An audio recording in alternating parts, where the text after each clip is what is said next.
Como fica a situação do Afeganistão no cenário geopolítico internacional?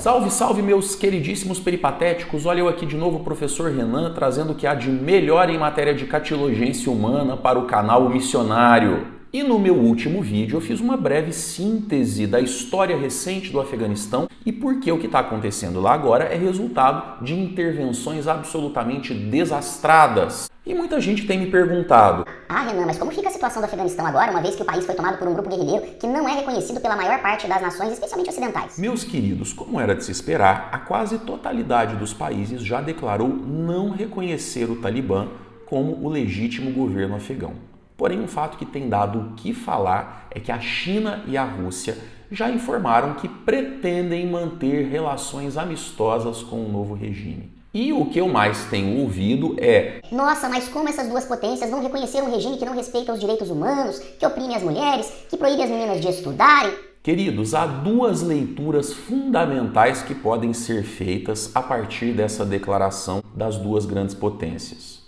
A primeira delas tem um caráter político e econômico. De um lado, nós temos a guerra comercial entre os Estados Unidos e a China, que vem engolindo um espaço econômico que era tradicionalmente norte-americano. Nesse sentido, a adesão chinesa ao novo regime afegão soa quase como uma provocação aos Estados Unidos, mas veremos que não é só isso. De outro, temos a conturbada relação da Rússia de Vladimir Putin com as potências ocidentais, especialmente os Estados Unidos e a União Europeia. Desde que Vladimir Putin assumiu o governo da Rússia há mais de 20 anos, o país vem tentando recuperar uma hegemonia política perdida com o desaparecimento da União Soviética no início dos anos 90. Uma vez que a grande maioria dos países europeus do antigo bloco socialista já aderiu ou pretende aderir à União Europeia, resta ao governo Putin tentar restaurar essa hegemonia sobre os países da Ásia Central, entre eles o Afeganistão. E assim como na relação com a China, o vácuo no poder deixado pela retirada das tropas norte-americanas cria o cenário ideal para a entrada da Rússia nesse jogo de forças. Mas existe ainda o aspecto econômico, e esse é tão importante, talvez até mais do que o aspecto político, porque muitos lembram do Afeganistão como um país produtor de petróleo, como muitos outros daquela região, Oriente Médio. Só que além do petróleo, o subsolo do Afeganistão é riquíssimo em minerais extremamente importantes para a indústria atual, especialmente o Planalto Norte afegão, onde a população está literalmente sentada sobre enormes reservas de ouro, nióbio e principalmente o lítio, que é matéria-prima para a produção de baterias de celulares, computadores, tablets e automóveis. Inclusive, acredita-se que as maiores reservas mundiais de lítio estejam no Planalto afegão. Além disso, para a China, o Afeganistão passa a representar um importante mercado consumidor, especialmente de armas.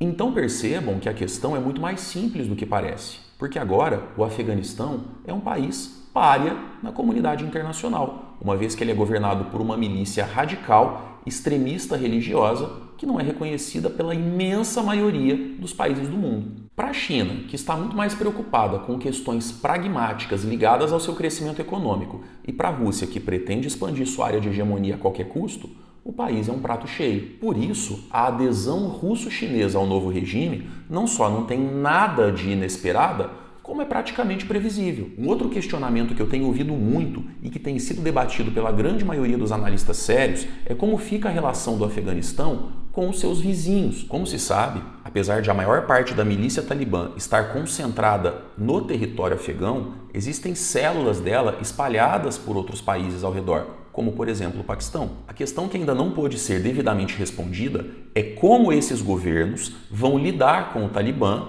que inclusive já deu sérios problemas para eles no passado. Basta lembrar que a ativista Malala Yousafzai, que é paquistanesa, foi baleada num atentado promovido pelo Talibã dentro do território do Paquistão.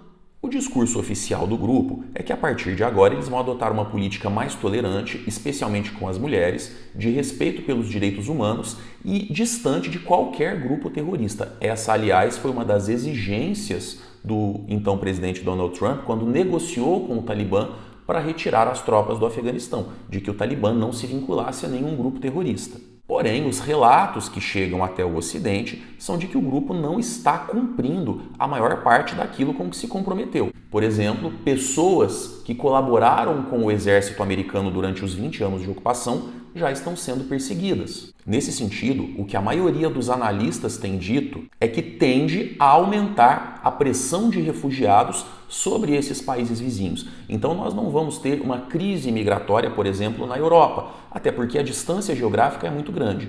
Mas o número de refugiados entrando em países como Paquistão, Irã e Uzbequistão tende a aumentar significativamente nas próximas semanas. E é aí que mora o perigo, porque, como se sabe, os principais grupos terroristas do Oriente Médio recrutam novos membros para suas fileiras justamente nos campos de refugiados, onde uma juventude sem nenhuma perspectiva acaba aderindo a esses movimentos radicais, não só como forma de protesto ao que eles chamam de imperialismo ocidental, mas também como alternativa de sobrevivência. Ou seja, a situação ainda pode piorar e muito.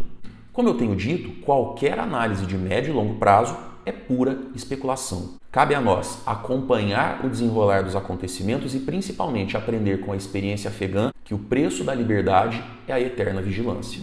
Se você gostou desse vídeo, deixa aí o seu joinha, se inscreva no nosso canal, porque a nossa missão está só começando.